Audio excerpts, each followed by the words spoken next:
Esta clasificación del asma, cuando el paciente ya es asmático, ya está diagnosticado, viene al neumólogo al consultorio y el neumólogo lo cita, ¿no? Y le dice, a ver, señor, cuénteme qué ha pasado en su último mes.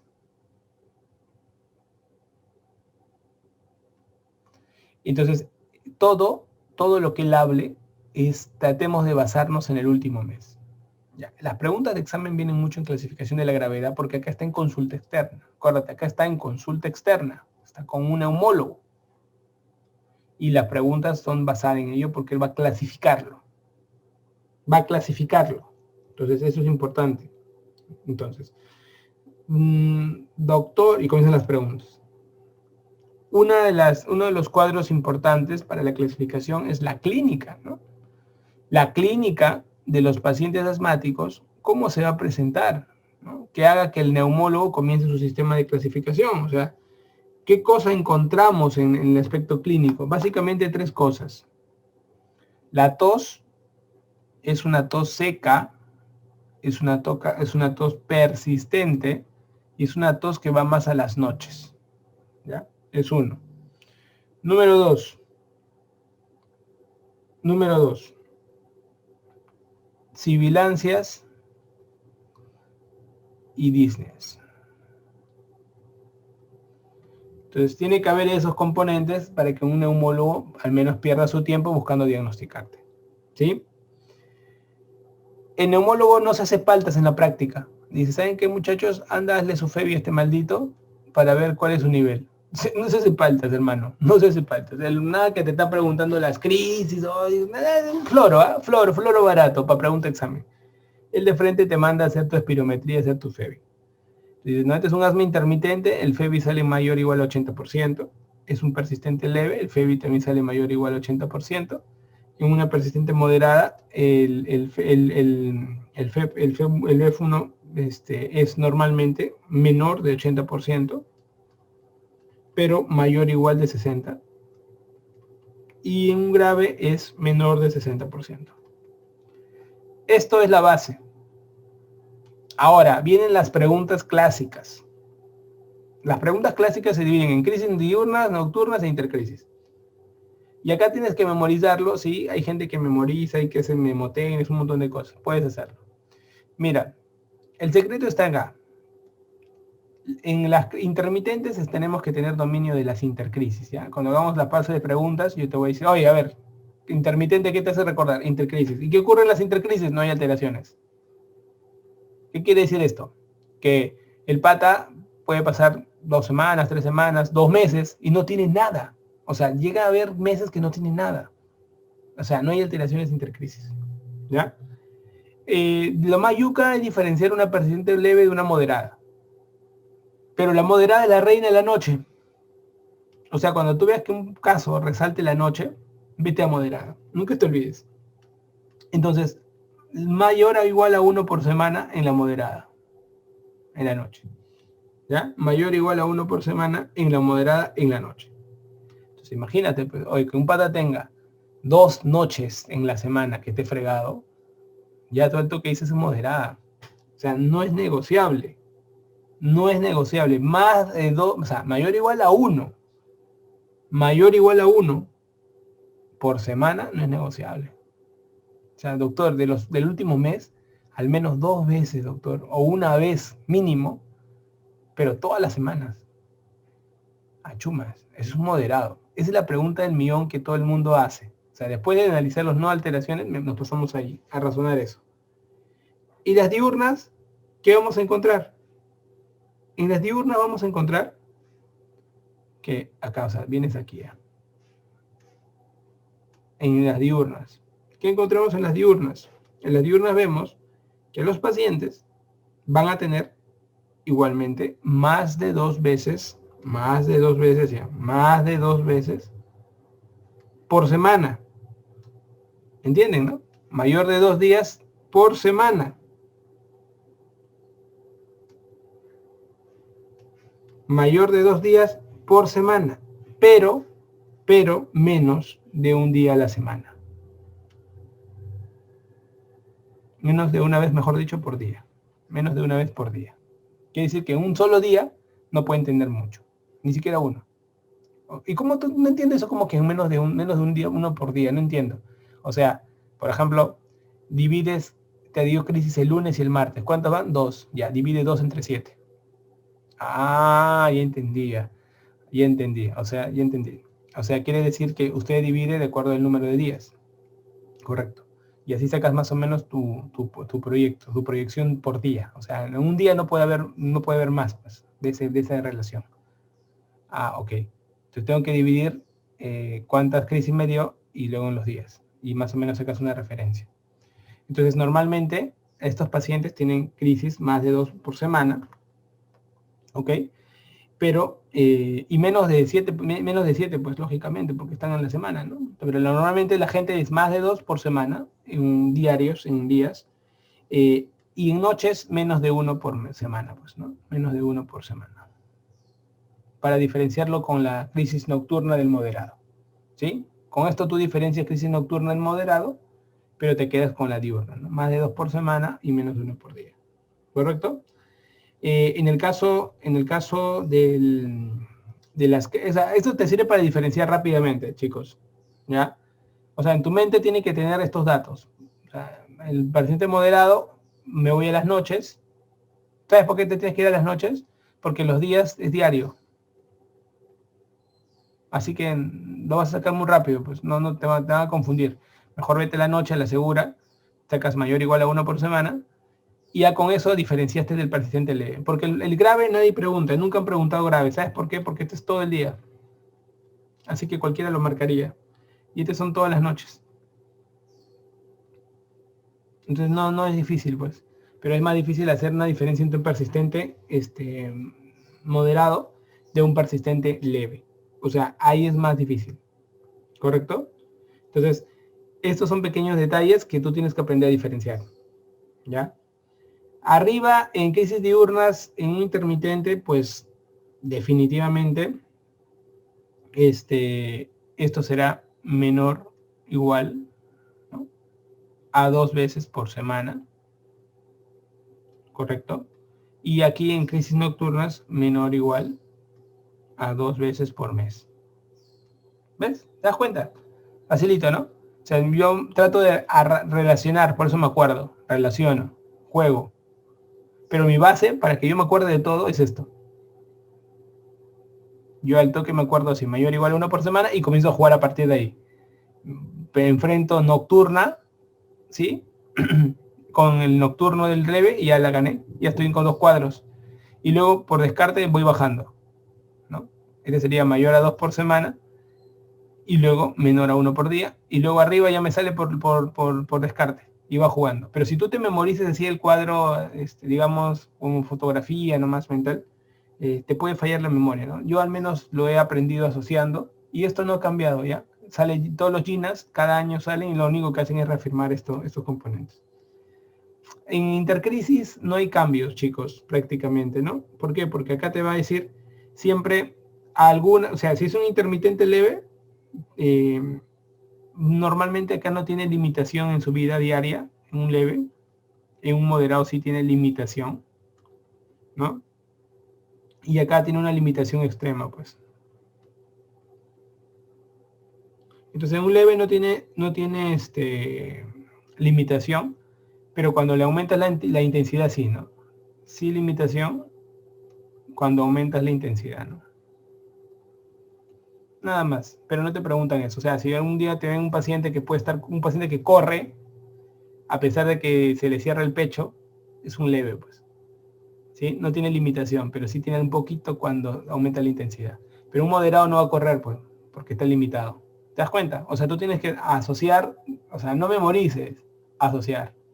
¿Ok? Eso es importante. Correcto. Así es. Así es. Es mayor de 2, pero no es diario. Así es. Así es. ¿Por qué? Porque acá están diarios. O sea, siempre ayúdate del otro cuadrito, ¿no? Siempre te va a ayudar. Ahora, el tratamiento, chicos, sale de aquí. El tratamiento sale de aquí. Ustedes tienen que acordarse este cuadrito, muchachos. Guárdenlo, ténganlo, razónenlo, y nunca lo van a olvidar.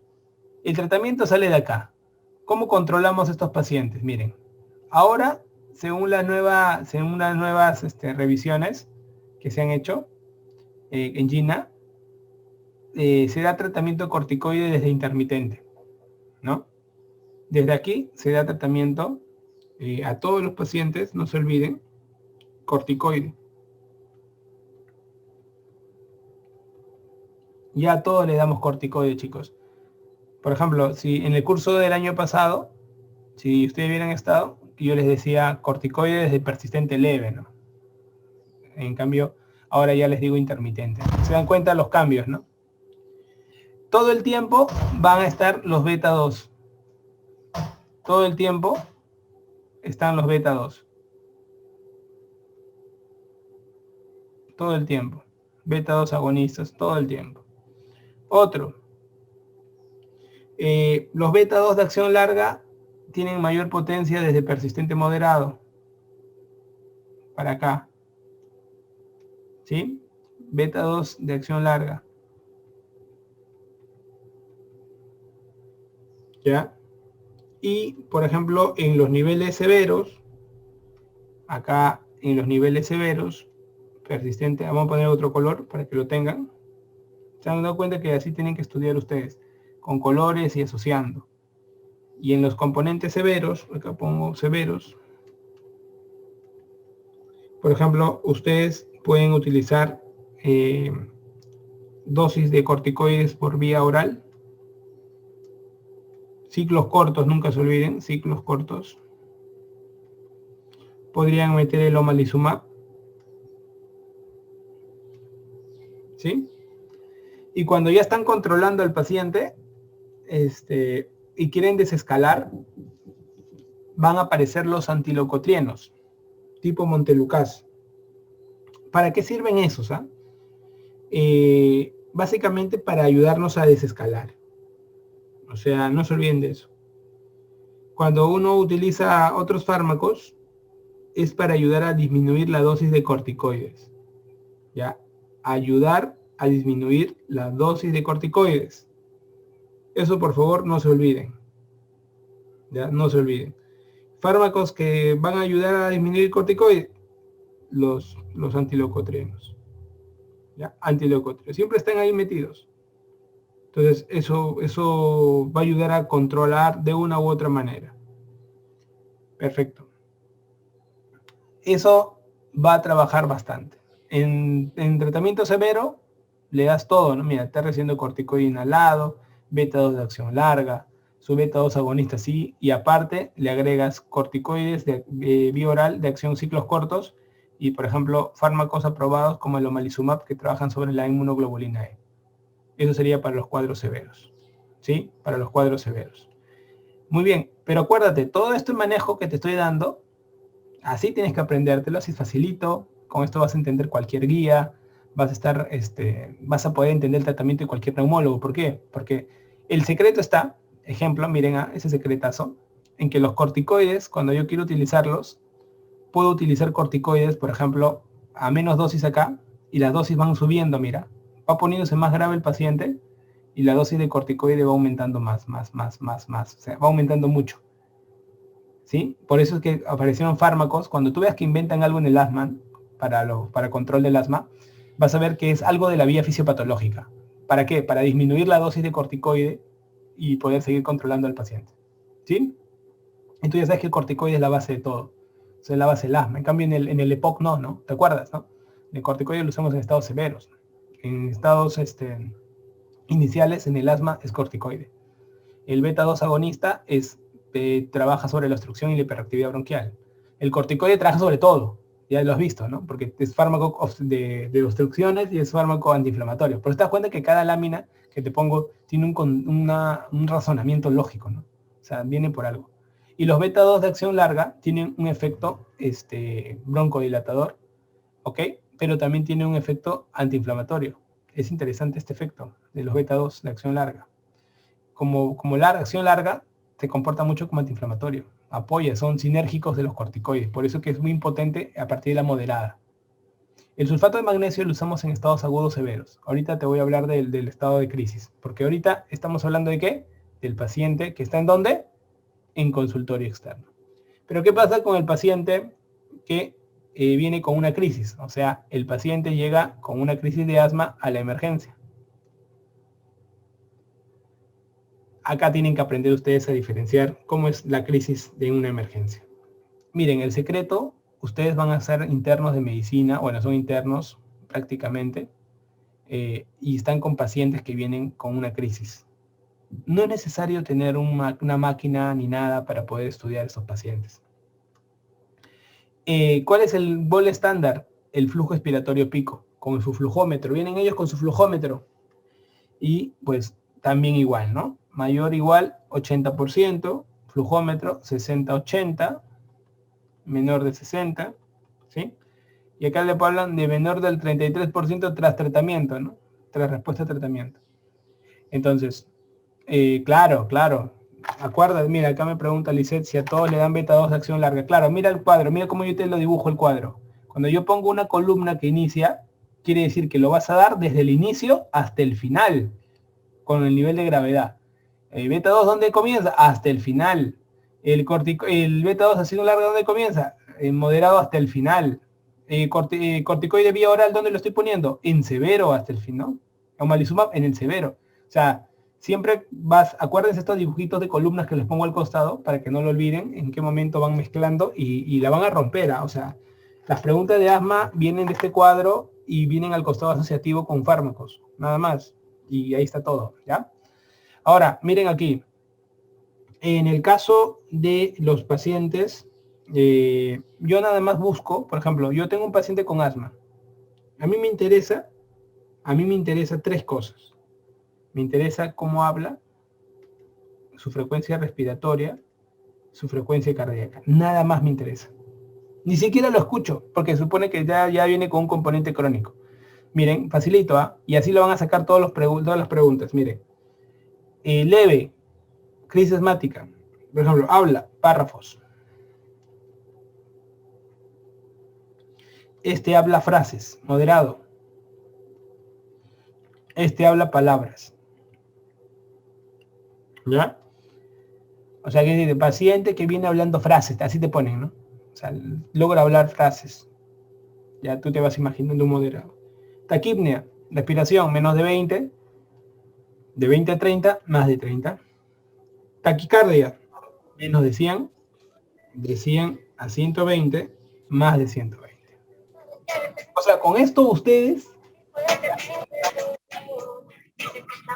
todo lo que es subjetivo no importa, ¿ya? Todo lo que es subjetivo, no importa. Por lo tanto, las sibilancias no caracterizan o no nos muestran eso.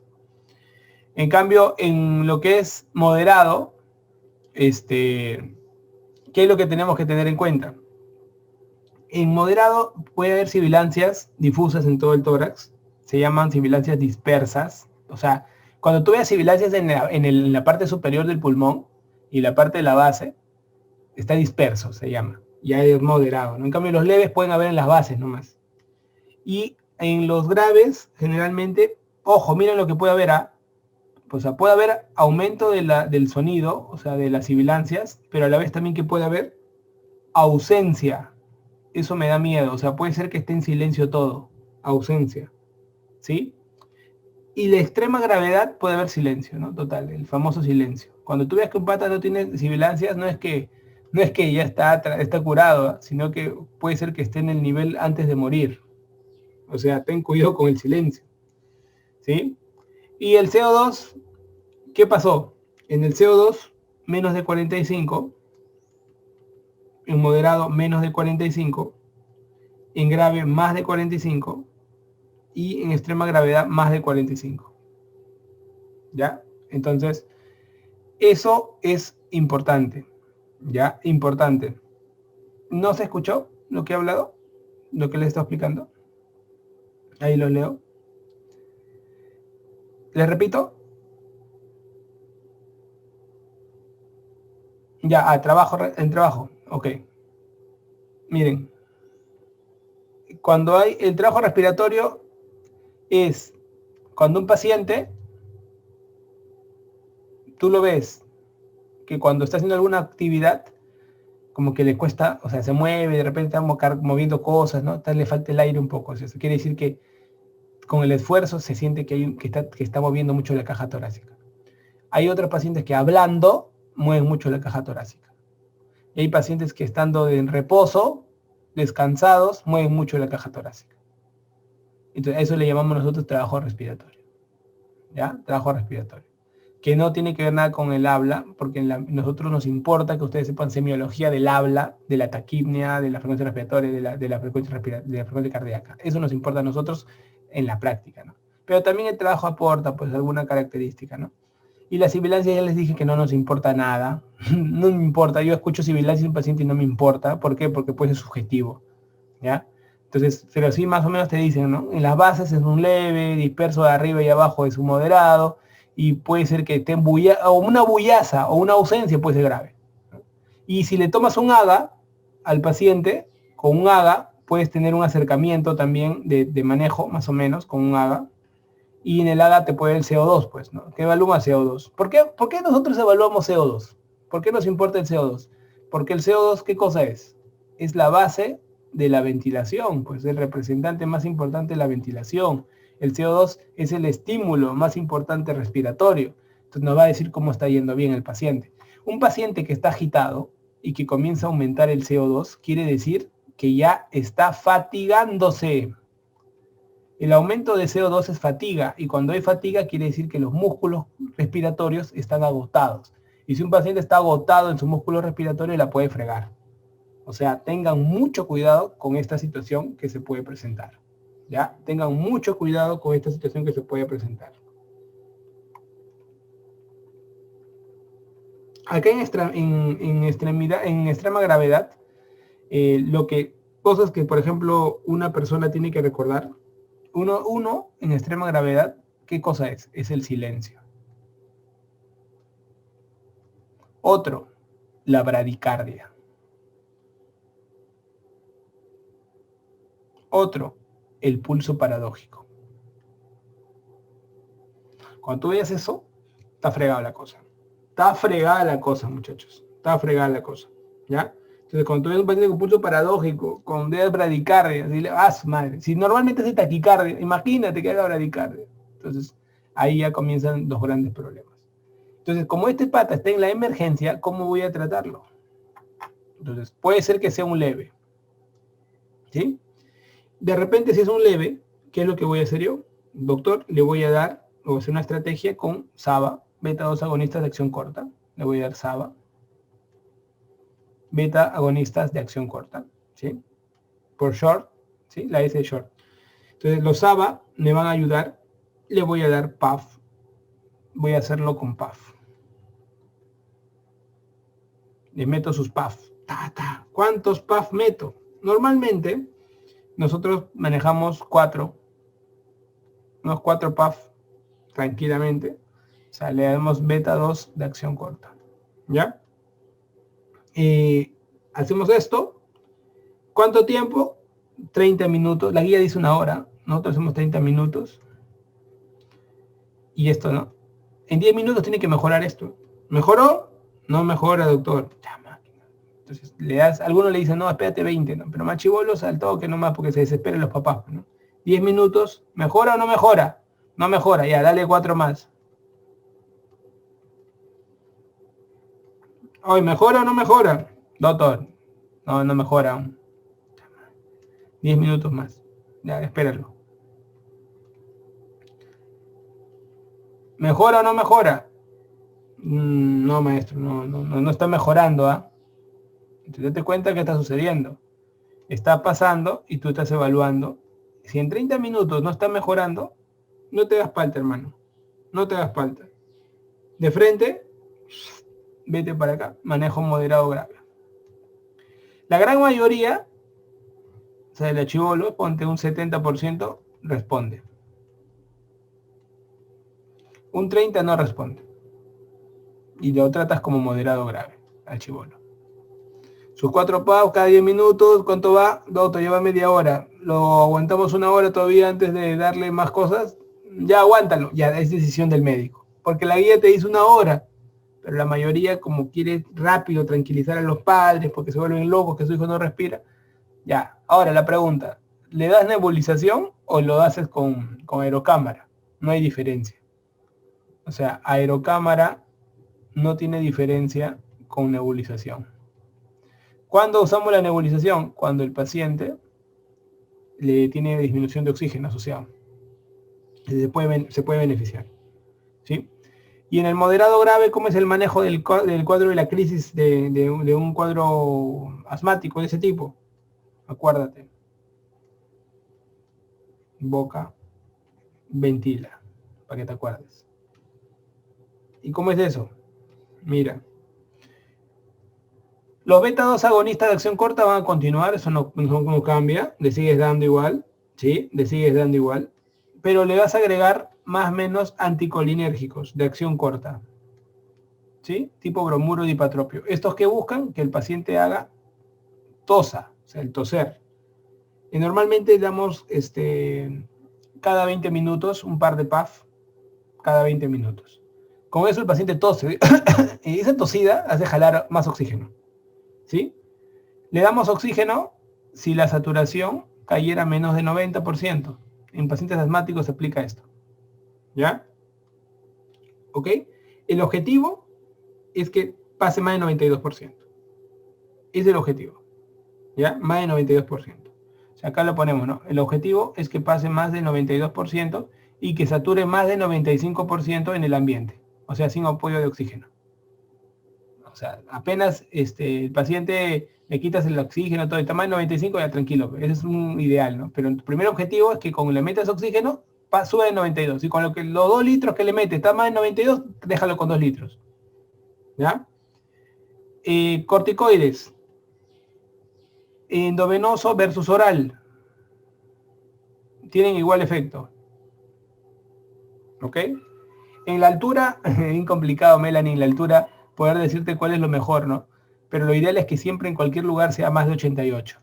En cualquier lugar más de 88 es lo ideal, ¿ya? Te hablo hasta los 5.000 metros, al menos más de 88 es lo ideal. Si yo quiero darle algo, entonces le podemos también agregar sulfato de magnesio. Sulfato de magnesio.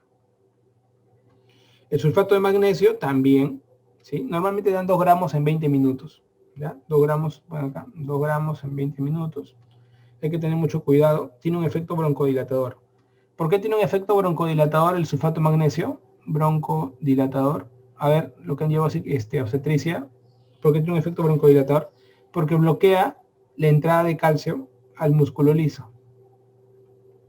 Entonces, ese es el efecto del sulfato de magnesio. O sea, se utiliza en estados bastante graves, ¿no? Importante. Y lógicamente, los pacientes que van mal, van a ventilación mecánica. O sea, se hace intubación orotraqueal.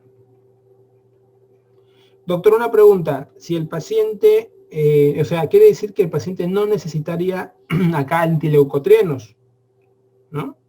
Antibiótico empírico, metilsantinas, ¿no? Ya se quedó en cuadros agudos, no resulta, ¿no? Acá te voy a poner una pepita para que lo tengas en tu flashcard. En cuadros agudos no resulta antileucotrienos, y te lo puedo poner en una pregunta de simulacro. No resulta metilsantinas, antibiótico empírico. Incluso vas a encontrar preguntas antiguas donde le meten adrenalina, le dan mismo tratamiento, ¿ya? O sea, le dan tratamientos así agresivos. Pregunta de Robert, ¿tratamiento es escalonado o en conjunto? Cuando es un moderado grave, tú le metes cóctel, ¿no? O sea, le metes, por ejemplo, ¿no? El paciente le hacen su RP, le pones, ¿no? Le dejo beta 2 agonista acción corta, le meto un bromuro, dipatropio. Si veo que satura bajo, también le meteré oxígeno, ¿no? Si no, no satura, no le pongo, ¿no? De todas maneras, un corticoide endovenoso y oral le das. Si el paciente tolera la vía oral, dale oral. Si no tolera la vía oral, es un chibolo que se mueve, ¿no? Dale endovenoso. ¿Sí? En tratamientos de corticoides endovenosos, hidrocortisona.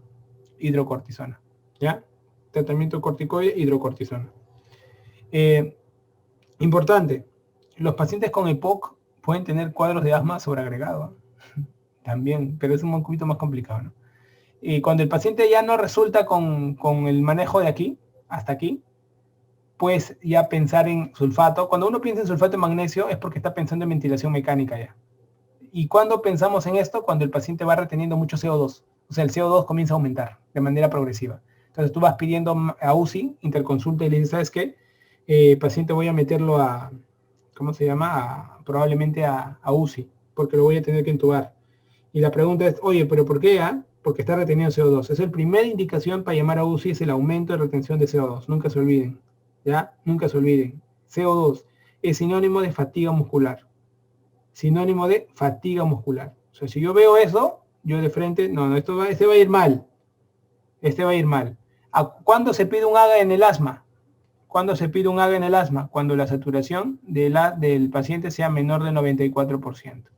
Por eso que todos los pacientes asmáticos que tengan una saturación menor de 94, le vamos a pedir un AGA automáticamente, ¿sí? Para tener un mejor prototipo, una mejor forma de presentación de estos